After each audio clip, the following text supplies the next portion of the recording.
Working some horses today. Jim and Elvis are kind of lugging. We got them on the work sled, and I put a big heavy block on there and a couple of big cutting edges off from a loader from when I used to work at a gravel company. So we got them on a moderate load. We're going somewhere in the neighborhood of a mile. We go 200-300 yards and then rest. This team did that last night and they did terrific. I'm not sure I'm driving the wrong team. I'm pretty glad Nick's in the farm class this year and we'll be in the lightweights because Nick's team's acting better. That's Lori Root's horse, Billy Wayne, and Zodiac. He's getting used to pulling a little. And Super Nick driving. That's good, Nick. We're going to interview you. Oh, we got him on a work sled. Now, this is a single sled. Smaller. So, really, excuse me.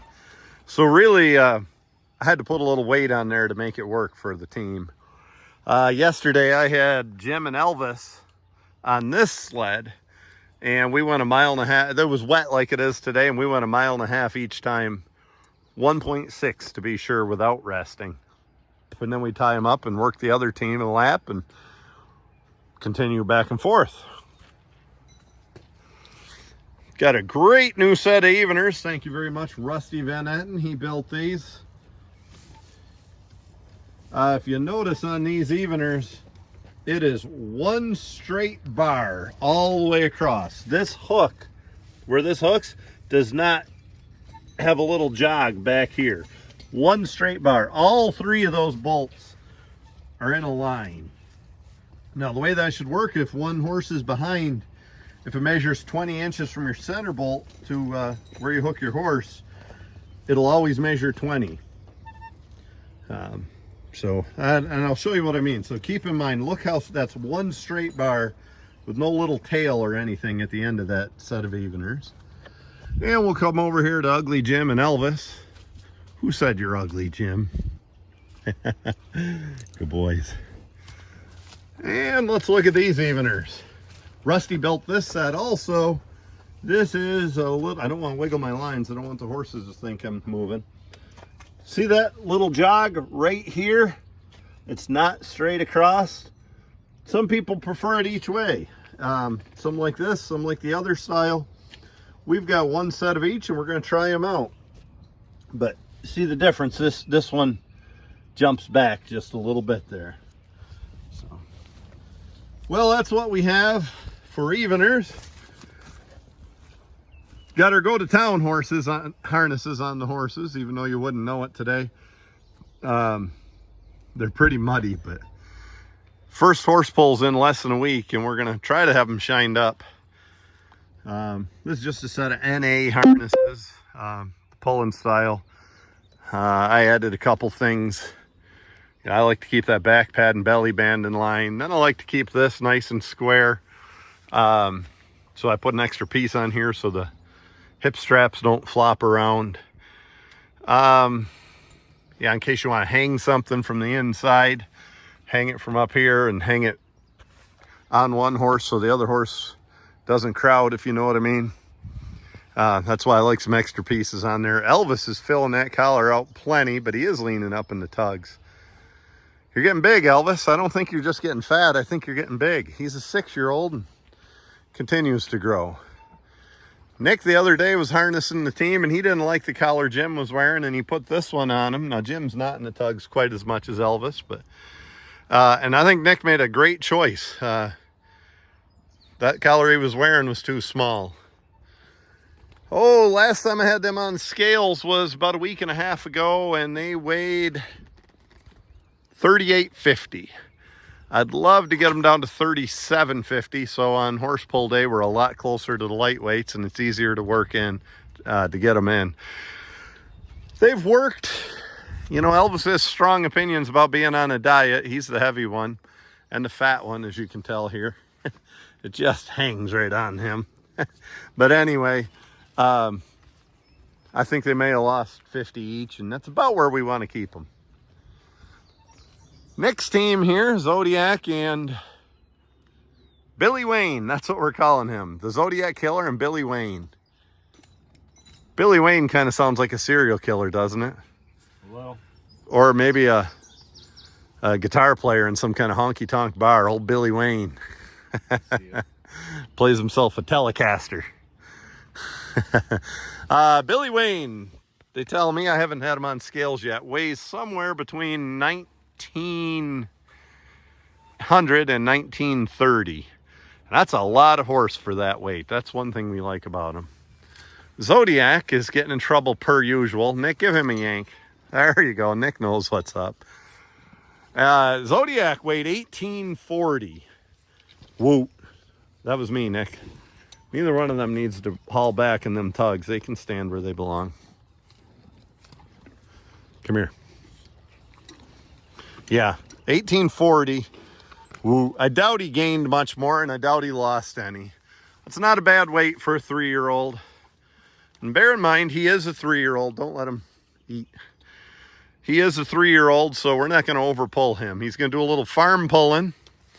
So the farm class is flat shoes, which I keep on all my horses. Billy Wayne still has corks on there. We're changing him this week. You know, the spirit of the farm class should be a farm horse that does farm work. See all those fields out there? These horses all do farm work. Even Billy Wayne's done some already. Yeah, we started calling him Patches, and we found out his old name was Billy Wayne. Wayne Dodge and Bill Fisher had him at one point. That's why we call him Billy Wayne. Anyway, the farm class, it's a good place for young horses. They start on a lighter load. They'll start right down to 2,000 or 2,500 pounds, which any team should be able to pull. You know, a pair of ponies wouldn't have much trouble with it. And increase, if you have some young horses and the Teamsters want, we'll increase 500 to a time instead of 1,000.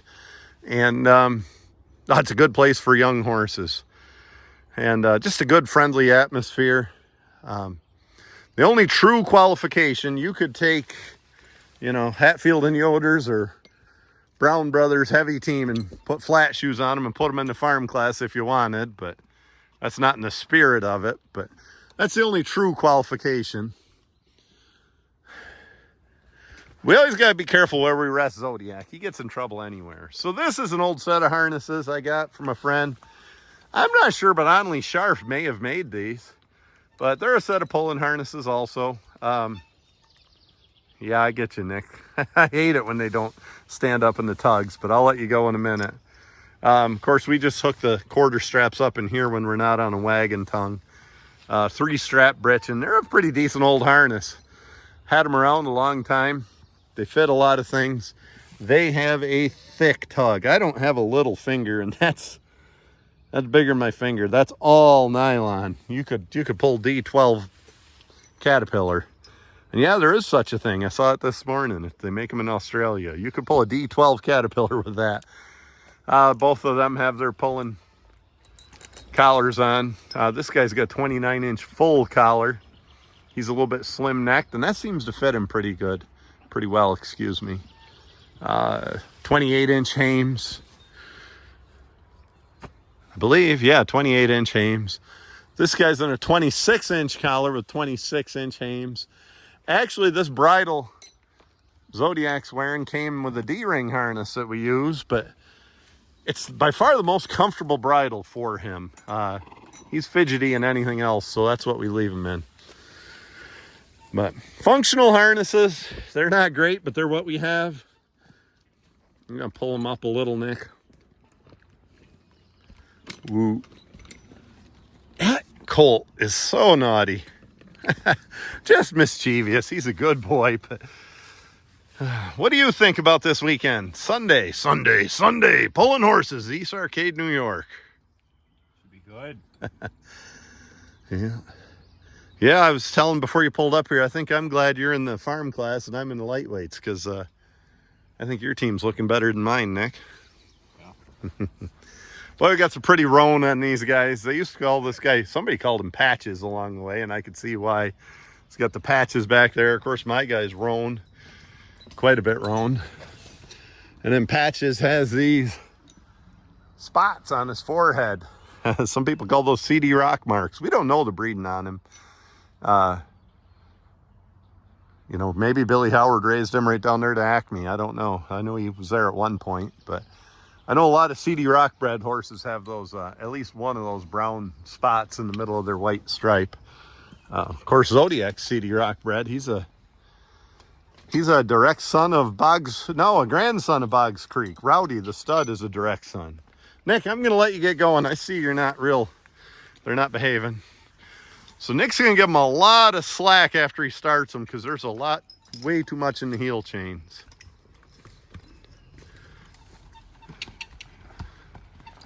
Good driving, Nick.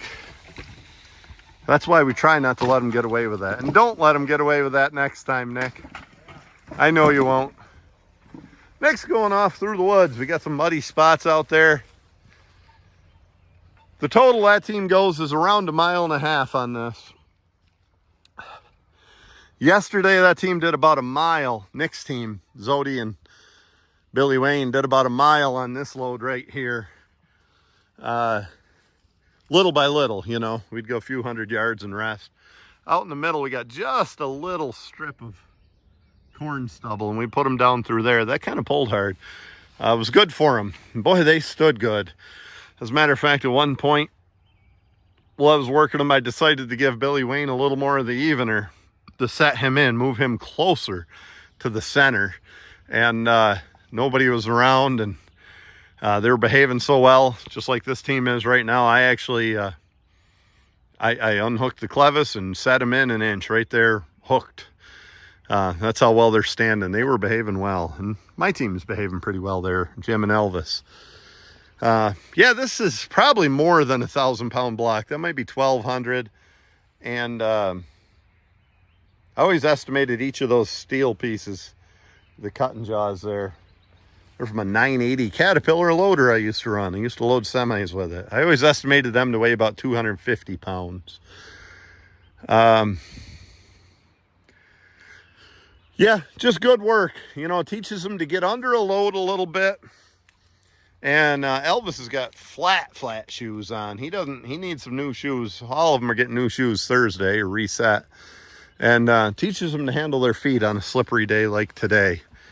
I don't hook to a big load real often here at home and go around with it, but I thought it can't hurt anybody's development, especially if we take our time. I used to do that a lot right here in this field. Used to have a pair of bays look just like these, Rambo and Fozzie. If I remember, I know I'm always saying this in my videos, but I'll try to put a picture of them in here. I'm always saying I'll put a picture in and then I don't, but I'll try to remember to do that. They looked a lot like these. Had a blood red bay with a white foot and a white star. Beautiful. Looked a lot like Elvie. In fact, he was relation to Elvis. He'd be Uncle Rambo. What do you think of that, Elvie? Rambo was born in 2002 and Elvis was born 6 years ago. And then Jim looks a little more like Fozzie. He was a darker chocolate. Both of those horses were a little leggier than these. Beautiful team. As long as we're talking about that stuff, let's talk about Rambo and Fozzie. Did some pretty good pulling with them. Had some pretty good days, and then I kind of was in a slide at the pulling contest. And then I'd still have some good days here and there, but not as many. And I'm going to tell you what I did, especially Fozzie, the chocolate horse. Started hooking them too young. I started pulling them and working them hard and just doing too much too young. I did not physically hurt them. In fact, both of them lived a nice life and never had any physical issues till late in life. But I hurt their development by pulling them too young and doing too much. And I've kind of learned from that. And that's why, you know, Elvis is a 6-year-old and he'll be 7 in October 1st. But anyway, last year was the first time we really pulled him much, that we asked much out of him. And that's what I'm trying to do with Billy Wayne and, the 3-year-old there, Zodiac. Yeah, they should have been a pretty good team for their day, and they were fine, but we could have done a lot more winning if I would have handled them right. And one thing I did wrong, I'd put them on a load like this, you know, my old pulling sled, and I'd go around this field, and I took too much out of them working them, you know. Francis Green, a local horse puller, good old boy. Francis used to say, and I think he's very correct, that more horses are spoiled at home than they are at a pull. And I believe it, and I've done it. Now I say spoiled. They were one hell of a good farm team and one hell of a good logging team. If you needed some power to pull a hung tree down, they were right there. And very well-behaved team. But they were a little hit and miss at horse pulls as time went on, especially Fozzie. And he's the one that I started young. Started pulling him too much, too quick. And they'd have their day. They were still a passable pulling team, you know. And I, probably could have brought them around just like we did Jim. Jim was really bad when we got him, and we just treated him like a colt and brought him around to where he's a decent horse these days. See Elvis slipping? I actually like that. Teach him to use his feet. You know, might come up a rain on Sunday at the horse pull, and we want a horse that handles his feet well. You know, I'm not going to make him slip to where it puts himself in danger, but I want him to slip enough to where they get used to handling their feet, you know.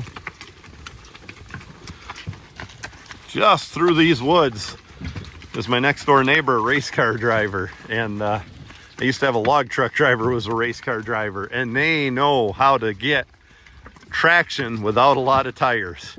You know, a lot of these classes are restricted on tires. And that's how they get better traction, is just knowing how to set the car up and knowing how to feather the throttle and do it right. The log truck driver I had that raced cars on weekends, woo, good boys, woo, just a young guy, Matt Doolittle, and he was a terrific driver. And Matt always knew just how much throttle to give that truck, where it would go but not spin. And I always told him that came from a lot of laps on a dirt track is where he learned that. Neighbors' heifers right here, they're enjoying the spring pastures. So that's about what we do. We go a little ways and rest them. You know what? I normally wouldn't let them get away with that, but I'm not going to fight with them. If they want to pull this load a little farther, to hell with them. Go for it. At some point, I'll lay the law down, and I won't let that happen. Uh-oh, somebody left their plow out. Time to scour that out, up, and put it away for the year.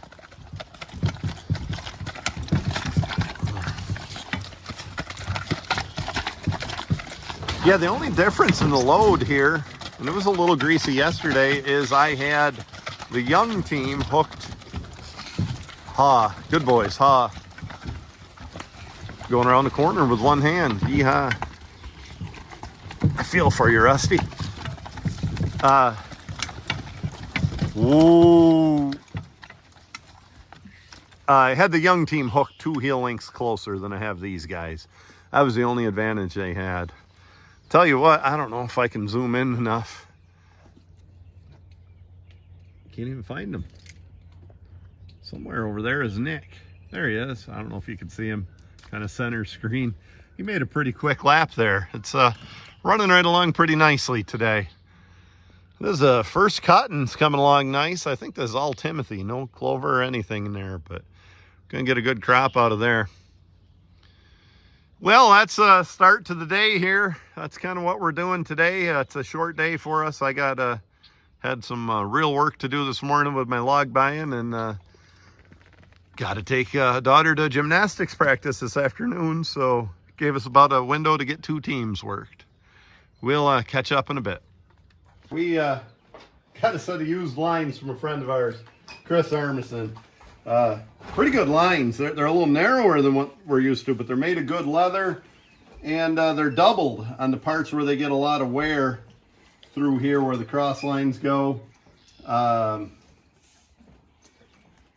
in here at the end of the buckles. So here's your danger with lines, especially with colts, or you get one horse ahead of the other. You can get these lines stuck right through the hame ring. Same thing can happen with spreaders. The spreader has the same ring as this hame ring, and you can't pull it out, and you got to run away. So here's what we do. It's about a 50-cent solution that could stop a runaway. Everybody knows me. I'm not the world's biggest safety guy. I'm always a lot bigger on actually driving your horses than I am worrying about being, you know, people that fasten the end of the neck yoke with something secured, stuff like that. I don't do that stuff as much as I should. But here's the safety thing I do. Now I take this little ring, put it right on the lines. It's also nice to run a wide cross line. It would also be smart not to have that tongue bent so much.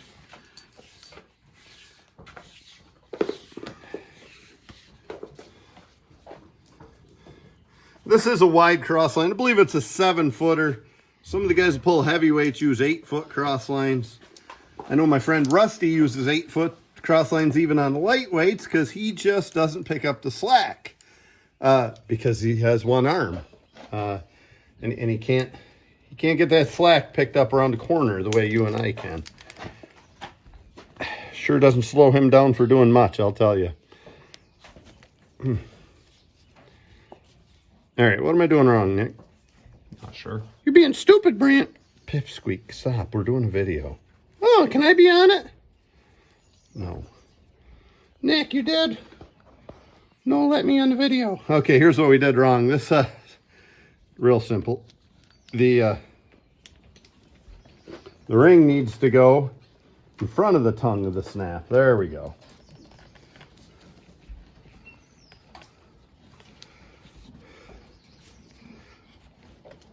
Oh, I've done this a few different ways. So you can just let the rings float in here, and generally they'll do their job. I've also had them just sewn right onto the cross line, a few inches ahead of that cross line.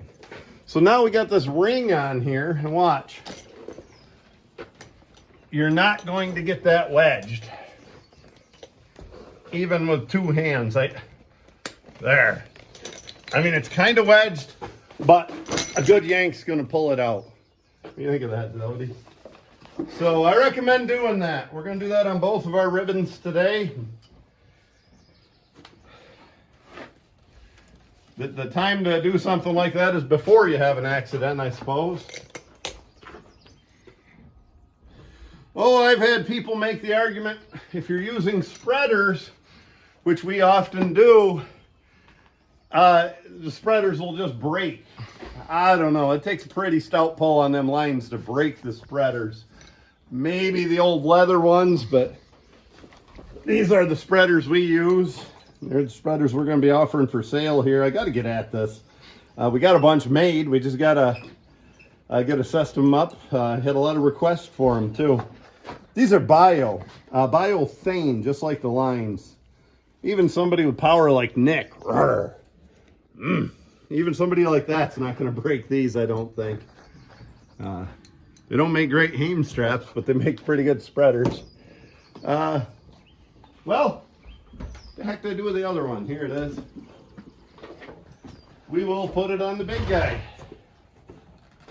By the way, the big guy is about 80 pounds more, maybe even less than that. He's not a lot bigger than the little guy.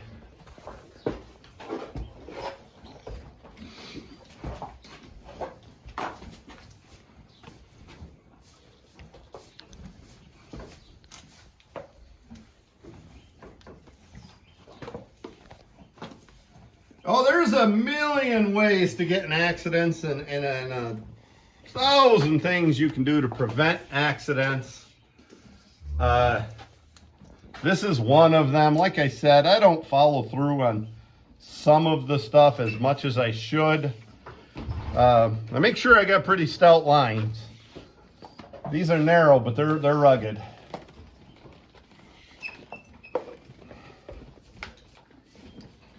Whoa, get up here. Oh, another thing is, look at me. What a clumsy guy. Another thing is snaps on the end of the lines. They can get snapped into stuff. I realize that. I don't run them. My dad always did without issue. I don't run a snap on the end of the line. Actually, occasionally I have one set of lines left and they're nice and long. So I tend to use them on something like a walking plow or a set of drags. I gotta walk behind. So there we go. We got his done also. See, it's not going through there. You know, these snaps, you know, I got snaps everywhere on harnesses. They can get hooked into the other horse. That's more of an annoyance. If it's up there on the bridle, it's bad news bears. Some of these snaps, you know, when you're running a martingale here, he doesn't even have a ring on there. We got to put one on. They can get the bit ring snapped into the neck yoke ring. Here comes the rain. Just in time for us to work horses. Anyway, I'm one just to have the horses broke. I mean, have control of them. Don't let them thrash their heads. Don't let them itch their heads. Here's the safety thing we do. We hook the throat latch good and tight. We do that. He doesn't have a bridle on yet. Yeah, I don't know what all. You know, as opposed to, and I'm not against any of the safety things. I don't do them myself. I don't like to run a halter under the bridle. I get it. You know, there's a runaway at a pull last year, and the horse had nothing on. He broke a bit, and they actually say, I guess all my egg butt bits are on the bridles, Nick. Okay. Can you see there? They actually say this part in the middle is not very good, strong material, and it can rust through slobber and stuff like that through the years. And the poor fella broke a bit, and the team run off, and they say that people were trying to grab something, and there was no halter, no bridle, or anything. I get it. I get all the reasons. I get you shouldn't tie them by the bridle. I've never really had an issue tying them with the bridle. I just don't like a halter under there, and I don't do it. Not very darned often. I don't know. I'm not going to make a stand on it. And maybe someday I'll change my mind. Maybe someday I'll get scared. We'll take a bridle off. Actually, I kind of feel like the bridle fits better without a halter and fits tighter and is more likely to stay on without a halter. But with that said, I've seen very few bridles come off because a halter was under it. But yeah, things like on the end of your neck yoke, people have a safety gadget. My safety there, actually the tongue we use, we don't have an inch and a half from where we hook the neck yoke to the end of the tongue, and it never comes unhooked. We hook the heel chains tight. It's safer for everything, better for everything. And I don't like in the woods, I don't like a long piece sticking out the end of the tongue, because you go turn your team and bang, you hit it into a tree. I don't know. I mean, the biggest safety thing I do, even a broke team, just because I handle so many teams that aren't broke, I don't let the lines down. I don't set the lines down and walk away. I make sure they're tied. At minimum, have the lines tied around something so when they hit the end of the bits, they can feel that. I don't know. You know, I don't wear my seatbelt either. I mean, I know I could do more with the safety. You take it. I was just moving your finger. You know, I also don't put my lines up over the shoulders on a plow like I should. Somebody wrote in the comments about somebody else who broke some ribs doing that. Yeah, it's all possible, you know. I mean, I could die in a crash without my seatbelt on. I could hurt myself there. I rarely wrap my lines around my hands. That's one safety thing that I don't do. I will not say never, but I will say very rarely. Also happen to have pretty good grip, so I can get away with that a little bit more. Hey, I'm not gonna talk shit on safety. I mean, it's something you should do, and I should encourage. I'm just gonna tell you that I don't do a lot of it. I try to keep my safety in the actual handling of the horses, so they can work through a situation and calmly and effectively. And I know situations come up where you can't, but you know, where's it end? You know, I mean, if we'd be in bubble wrap at some point if we did everything we were supposed to and didn't take any chances. With that said, I don't know. I like to see it when other people don't take chances, and I hear I do it myself. So I don't know. Just a bit of a rant that I suppose didn't need made. Here's something else you might have noticed. I also, a little over a year ago, gave up, and after 30 some years of being very loyal, 30 years of being very loyal to wearing cotton chaps, I quit wearing them. It was bad winter, and the truth is the buckles would freeze to my legs, and I do know the advantages of the cutting pants, and they say they're very comfortable, but and I couldn't get them off at the end of the day because they were froze. And anyway, I quit wearing them, and I thought I'd never cut a pair of chaps, you know. And I suppose I'll pay for that someday. You know, someday you'll wonder why Brant's not putting videos out, and it's because he's in the hospital with a cut on his legs from the chainsaws. You know, also not big on helmets, and you know, I do things that I just shouldn't, and I know it. The law wasn't made for the captain, Nick. You be safe. Ignore the nonsense I do, and you be safe. What they say in Lonesome Dove, what's good for me is not good for the weak-minded. Yeah. That ain't very nice. You're not weak-minded, are you? Wow. Hitting your belly's like hitting a rack. You been working out? A little. A little. I saw you doing chin-ups the other day. All right, we are going to work some horses.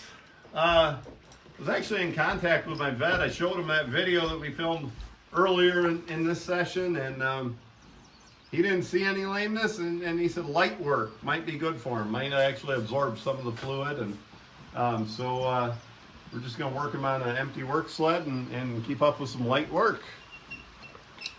Guess we'll show some videos of us working here and there throughout the day, Nick.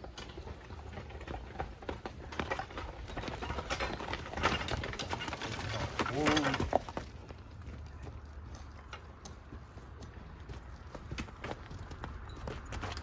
Quiet. Whoa.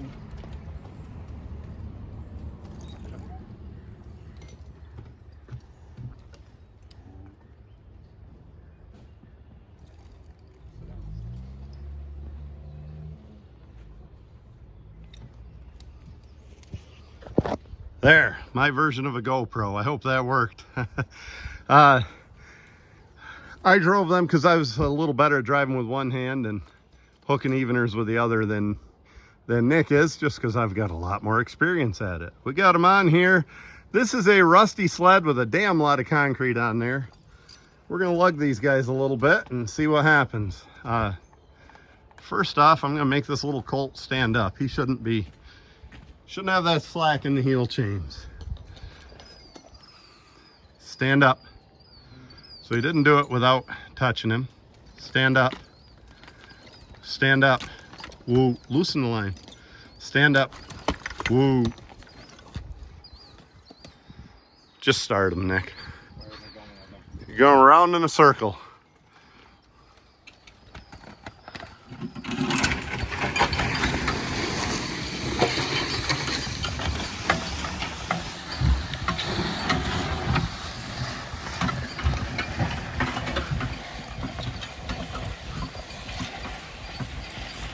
Whoa!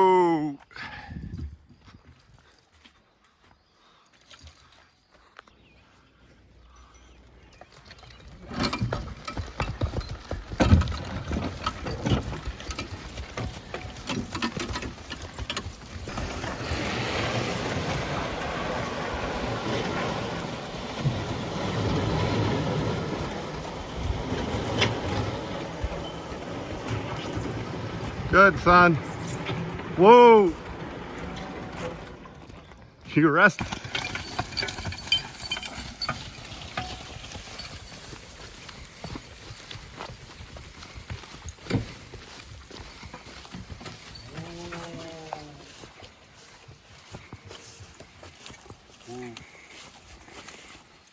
You're not standing up, Nick. Yeah. They're pulling fine. Talk about a couple things we're doing here. We just had a good rain, and we're lugging these horses anyway. Jim has flat shoes on, and Elvis has flat shoes. Jim has like a, I'll show a picture of them or something. They're a heavier material shoe with the heel cork rolled up into a flat position. Elvis has tiny little plates on because he's got weeny little back feet, and we're trying to grow them out to where we can nail more of a substantial shoe on it. I still run a lot less shoes than anybody else at the horse pull, and I don't have a lot of trouble with traction. And this is one reason why. I'll get them right out on a slippery day, and whoa, most of the time it's not on a sled. Most of the time it's in the woods logging. We'll get them out on a slippery day and put them to work. And every time, just like us, every time they slip, they learn to use their feet a little better. I guarantee you as a person, if you live in a cold weather place like we do, are a lot better at walking on ice in March than you were back in December when you first started getting ice. And that's how these horses are. The more they do, the more they learn to use their feet. I was at a friend's house the other day, and great guy, great horseman. But they were doing everything they could to avoid a little slippery spot in the barn when they were hitching horses. I said, my God, put them right through there. Teach them how to handle their feet. With that said, that person, I guarantee if I see him 4 times this year pulling, he'll beat me all 4 times, and it won't even be close. But we do get good traction. Here's something else I want to talk about. In fact, Nick, we're going to stop this and start a new one, a short. H.L. Mencken said that a poor horseman is one that holds the lines like a man dealing cards. Think about that when you're driving horses. This is how a man dealing cards holds his hands. That's not a good posture for driving horses, and yet you see it a lot. This is a good posture for driving horses. Sit up straight, shoulders back. Get your elbows just ahead of your hips. What happens if one of those horses stumbles or gets out ahead or something breaks even? You've got a little room to do this. If you're already out here, you're going forward. You're in trouble. And you want just ahead of your hips. You have a lot of feel and flexibility from the lines, from this horse's mouth, all the way up through your arm and into your shoulder. And you have a good feel that way. You put them back here, and you don't have as much feel, and you don't have much farther to go. So just ahead of your hips is a good place with your hands, you know, shoulder width or touch wider so your elbows will pass your hips. Anyway, you want just ahead of your hips. That way you can go forward or backward. You got a lot of range of movement, and you have a really good, sensitive, comfortable feel right there, and a good, strong amount of strength. As far as how you place these lines in your hands, I don't care. I mean, you know, if I'm going to drive one-handed, I might do this, you know, a little of this. How's Rusty do it? Rusty only has one hand, so I'm going to do it with my left just to show the camera. He does it like this, and he'll grip. But, you know, and the reason we drive one-handed sometimes, you know, around the farm, a lot of times you're driving horses, you're running levers with the other hand. You're raising and lowering your plow or taking your shit spreader out of gear, something like that, you know. Or some of these younger people. Hell, it ain't just younger people. It's people of all ages. they're driving with one hand so they can run their phone with the other hand. I hope I don't do that. We all run on young people for that, but I'm telling you, next time you go into a restaurant, look around. See who's pecking away at their phones. A lot of times it's people 60 years old and older, and more often than it is the younger people, or every bit as often anyway. But I guess I should stay focused on the horses here. I like just a grip like this. And what it does, it gives me, boy, I should have cleaned my fingernails and got my hands looking better before a video, Nick. Mm-hmm. My grandmother used to tell me I had beautiful hands. Look what's happened with age. That's not beautiful anymore. Anyway, grip like this, you can do this. You got a lot of flexibility there. And you have a good amount of strength. You'll catch me, usually the right hand for some reason I put between these two fingers. And this is for driving a single or a pair. Obviously, if you're driving 4 or a 6-horse hitch and have a line on every horse, you got to thread them however you should. And I'm not the one to speak on that. But anyway, a lot of times I drive one like this, and I don't know, maybe it's so I can rest like this or something. You know, my dad was one to drive like this. Well, he had a lot of strength and a lot of grip. Zero flexibility, and you know, it's probably unbecoming of me to criticize my dad, who was probably a better teamster than I'll ever be, but I will say he was too strong. He was a lot stronger guy than me. I mean, he had 30 more pounds of muscle on his frame than I do, and I'm no wimp myself, and there was no flexibility, and the horses didn't like that on their mouth. A good teamster will have some flexibility. You know, if you're walking beside a team, you know, walk along comfortably, stand up straight, and when they're on the bits, get your feet in front of you. Get your heels in front of you.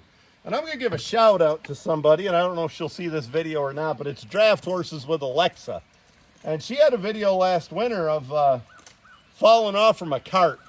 I don't know, the horse got a little cagey, got up in a ditch, and she very athletically come off that cart and landed on her feet and was driving horses every minute, and she never got up over her heels. She kept her heels out in front of her and got that horse under control and got back on the cart and avoided a problem.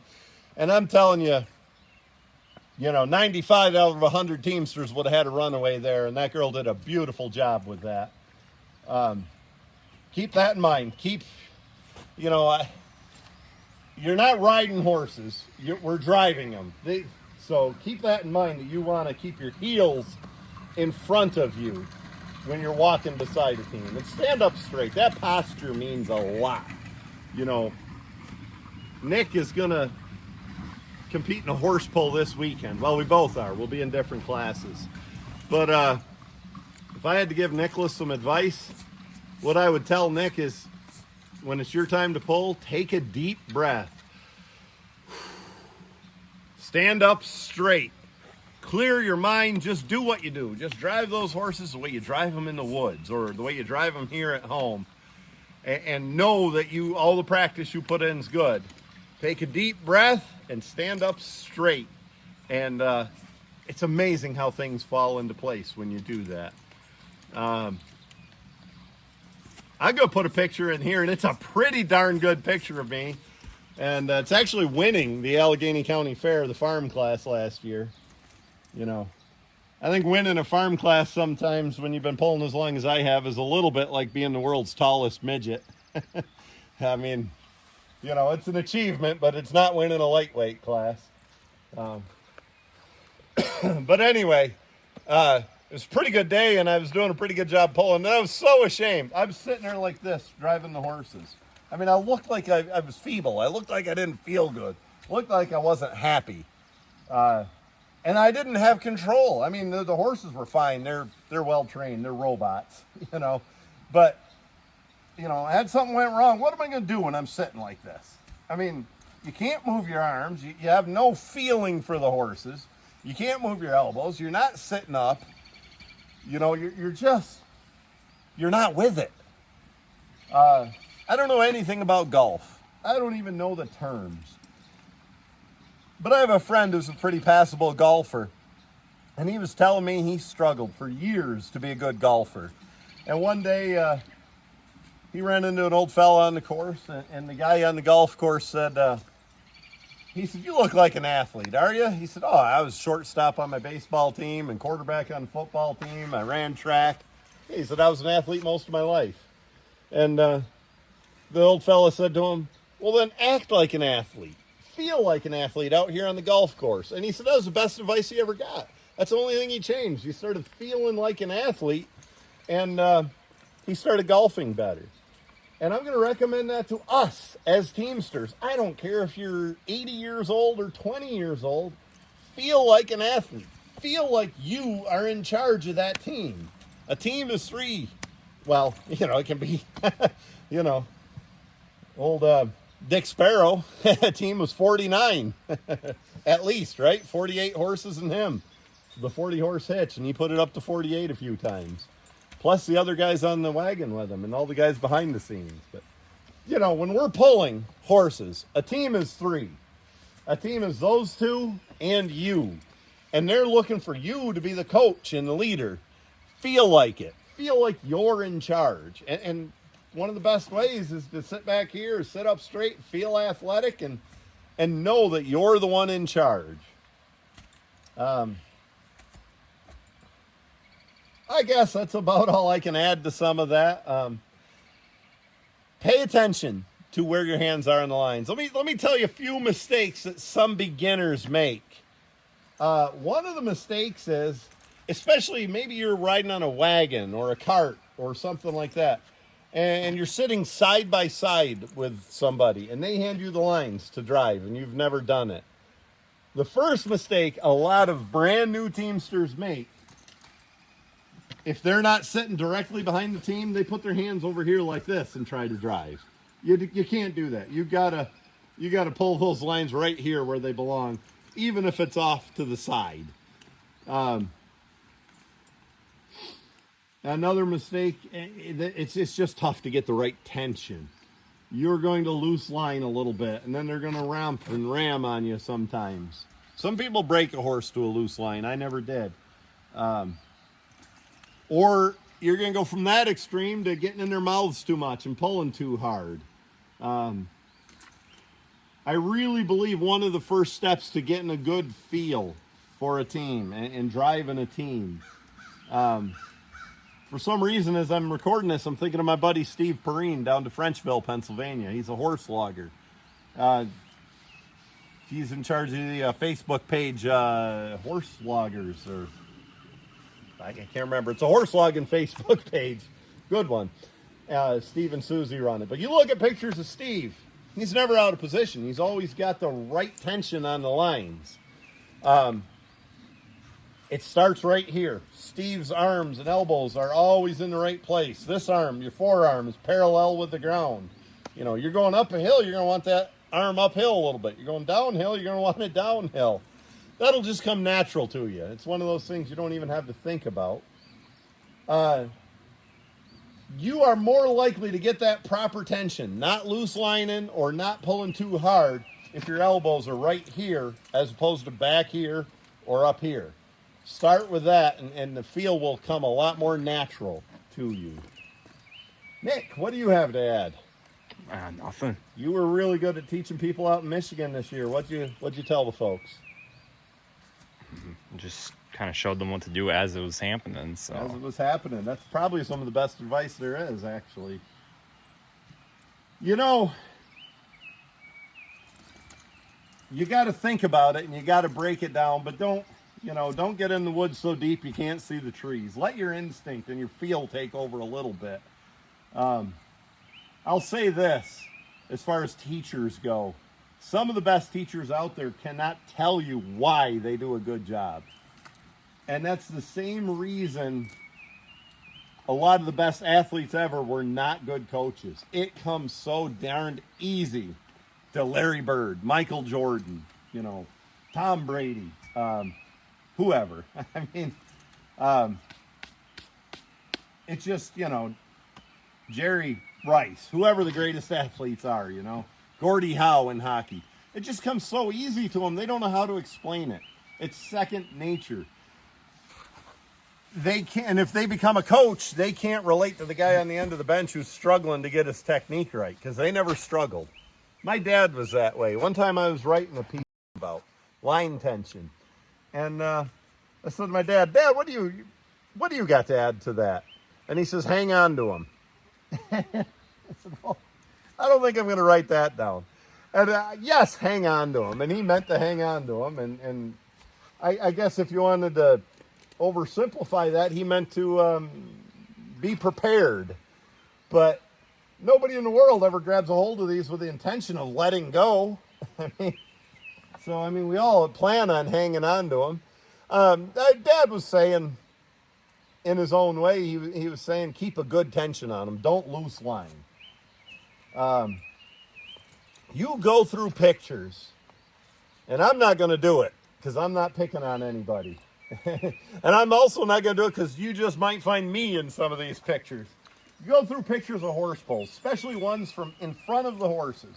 You watch people who are loose lining, especially on a sled, as opposed to the dynamometer. And this relates to you, even if you're not a horse puller, even if you want to farm with horses or whatever. You watch the guys that are loose lining and driving down here, and usually they're loud and bellowing also. Horses are out of position. One's ahead of the other. They're banging into each other. And then you look at the beginning of the video, and I'm going to insert this picture again here of Don Midoff Sr., probably the best example of touch and feel for the lines I've ever seen.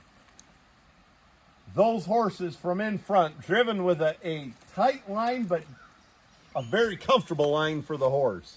Just a perfect tension. Straight ahead.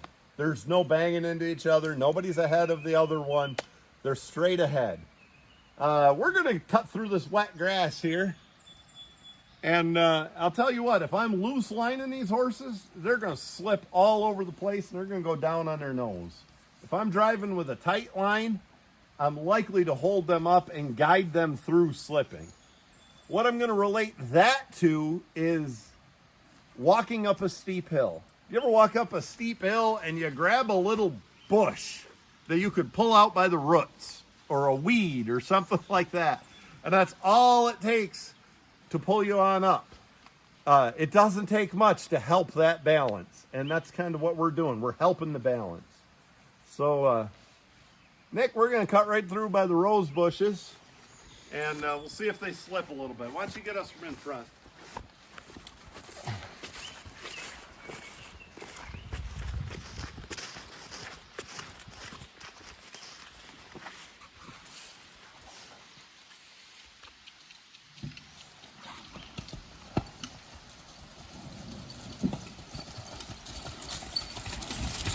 Believe it or not, this isn't enough load to make them slip yet. Ooh. That started a little hard. Stand up. Elvis, don't make me stop this car. Stand up. Whoa, what would your mother say? She's right over there. I'll get her. That's one thing we got to work on, is getting LV to stand up. He knows better than that. But that started a little hard, but it really didn't pull too hard once we got going. But neither one of them slipped. They just leaned into it and planted all 4 feet, all 4 hind feet, and kept on motoring. She's probably going to pull a little hard through here, but it's not going to be slippery.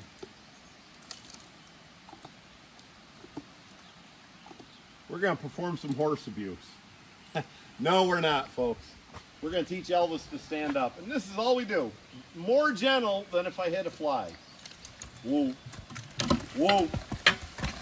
Whoa. Whoa. I should have given him a command. Whoa.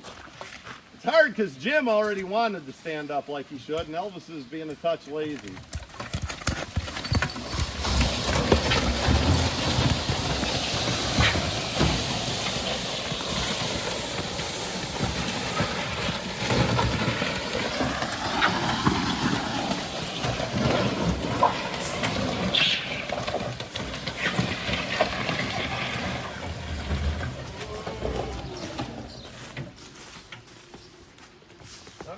hold the whip, and I'm not going to let Elvis back up in the tugs. He knows. In fact, I can put the whip right down. He knew what he did wrong. As I was starting the team on that last pull, 2 pulls ago, here's what I remembered. You want to start on a tight line. Drives me insane when people say get up on a loose line. Get up. You didn't give them. Whoa. Whoa. All right, we'll let them do it.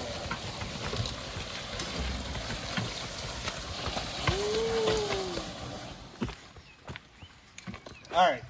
You say get up on a loose line. You didn't give them a command. You verbally gave them a command, but you give them no reassurance and signal with those lines. The reverse of that does not drive me nuts. If you just pick up the lines and don't say a word, that doesn't drive me nuts. In fact, I'm all for that. If this team was rested, I'd do that. I'd just as soon they rested for a minute first. Remind me to start that way, Nick. Yes. So, but anyway, when you start with a tight line, whoa, Elvis, you know better. Whoa. Whoa. They're acting like pulling horses. When you start with a tight line, your elbow should be about even with your body, right on top of your hip. And then you need to give them a little flexibility. Nick is really good at that. Whoa! Now I'm getting loud. Whoa. Now I'm going to get splashed. Anyway, Nick, you watch back on previous videos. Nick is an expert at starting them and then giving them that freedom, because all the slack comes out of those tugs and chains and everything, and their body pushes forward. So you need to start here, and as they take that slack up, move your arm about here. It'll become a natural thing for you. Nick, well, I'm going to start, and then you kind of walk backwards without tripping. And I'll show you, whoa, how to start this team by just drawing up the lines, and watch their feet as we go across there, because this is a slippery, difficult pulling part. Not a word. I just drew up on the line and started them. I actually like my teams to start that way. Slippery ground, heavy load, and they still just kept on trucking. Whoa. Whoa. Not as hard as I'd hit a fly, but he knew what I was talking about. I know a guy used to carry a bunch of little pebbles on his exercise sled.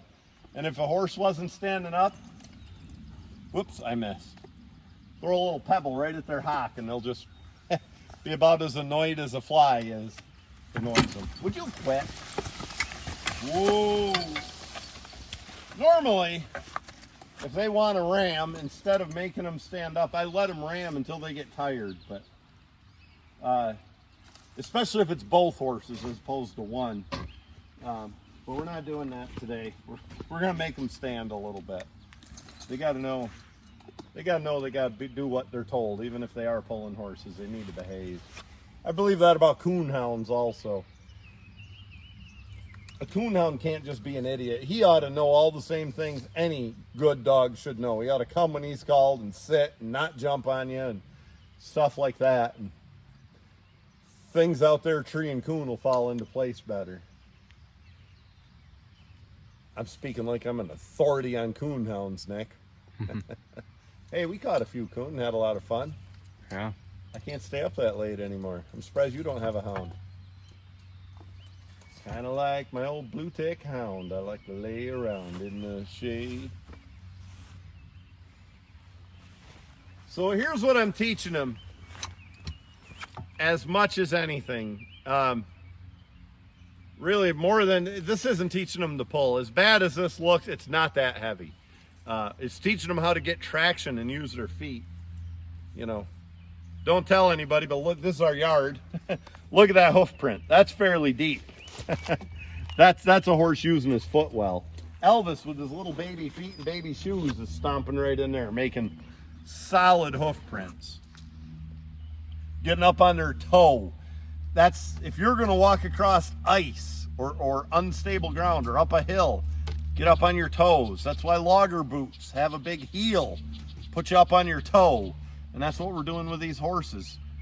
These horses have flat shoes. Elvis is the flattest of the flat shoes. He's still getting up on his toe. Look at the angle of that hoof print. That's not flat, that's angled forward a little bit. That's how a good horse uses his foot. But we're teaching him that, and I'm supposed to be teaching him to stand up and be calm. I don't want a jumpy team. I don't want him to ram around between hitches and be uncontrollable and stepping over the heel chains. I want a team that goes in there and handles and looks good doing it. Something you can be proud of, no matter where you place, because I'm pretty likely to place down the line quite a ways, so I better be proud of something at the end of the day. If you're at a horse pull, logging, this applies to about anything where you got to pull, and something doesn't go right. A horse slips, or they weren't together when you called on them, or something went wrong, and you want to start it again but stay hooked. It's very important for them to be calm, and that way when you call on them, they're nice and even. See how that works? A nice even start. Short, 1 foot at a time step.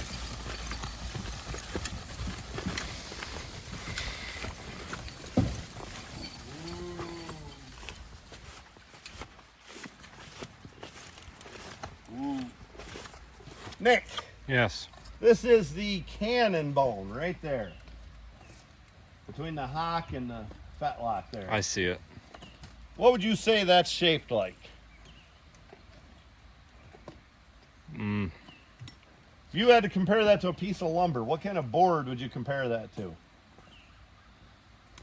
2x4 maybe? 2x4? That's a good comparison. You want a well-shaped horse will have a long, flat cannon bone in the shape of a 2x6 or a 2x8, and the strength is running forward.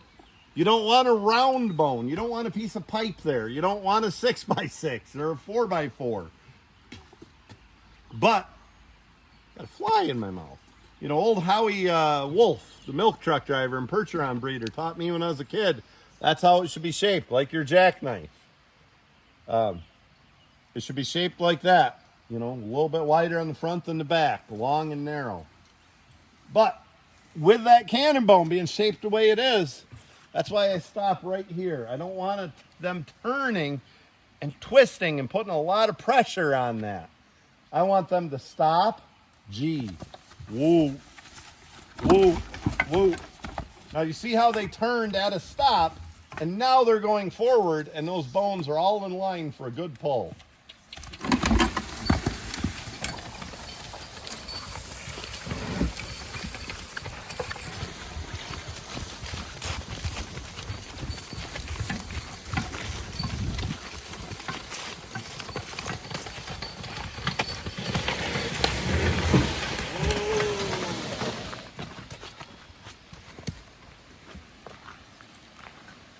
Well, I stopped right there on purpose because that's going to start hard. And I want to see what they're going to do.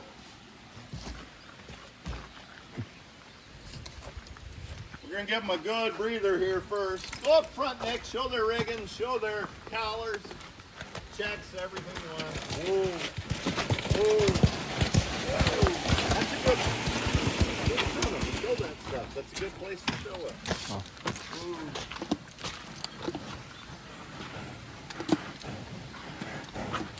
Is something wrong? Why is Elvis's harness falling off to the side? Whoa. I don't know. Push it back again.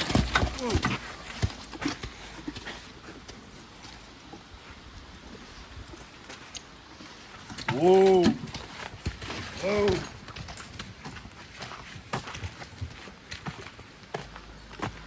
Oh, the general wisdom among horse pullers is to let them go when they're ready.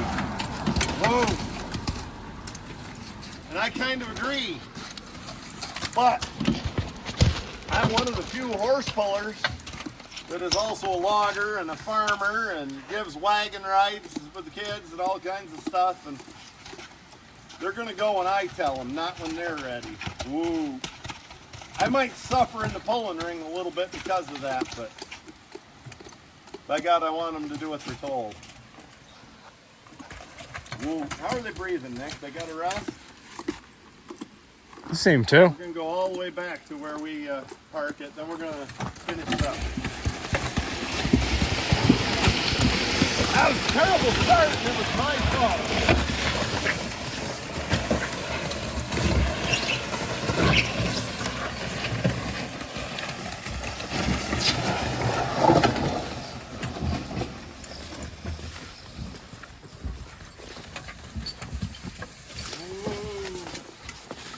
Get that, did you?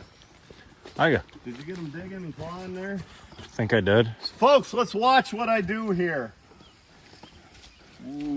Quiet as a mouse. Unhook those lines. Unhook your evener. Whoa. When you pull away after a heavy pull, start them with one line.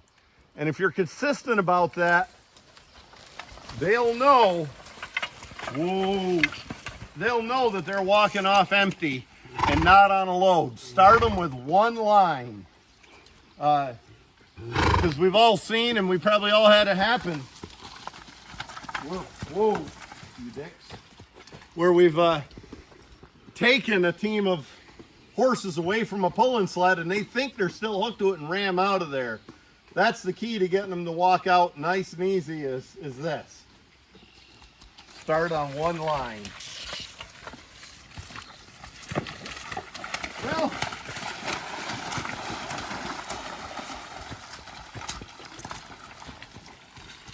guess we're going to wrap this video up. Whoa. Here's something else I'm going to point out before I get comments about it. I know a lot of guys, especially anybody that's ever done some logging, is going to tell me that would pull a lot easier if I hooked the heel chains shorter. And they're not wrong. The reason I hooked the heel chains there is, these guys need to go back to school, Nick. I do not want the heel chains so short they hit the heel, their heels hit the single tree and pry their shoes off. I don't want that to happen. I want plenty of room for that to pass. If I hook them that short, which is rare, somebody's going to be carrying the eveners because we're not going to loosen the shoes with every step. And I think Andy Herzog and the people that shoe my horses would appreciate that. Well, that's what we got for you, folks. I appreciate everybody watching, and I appreciate the support. Thank you.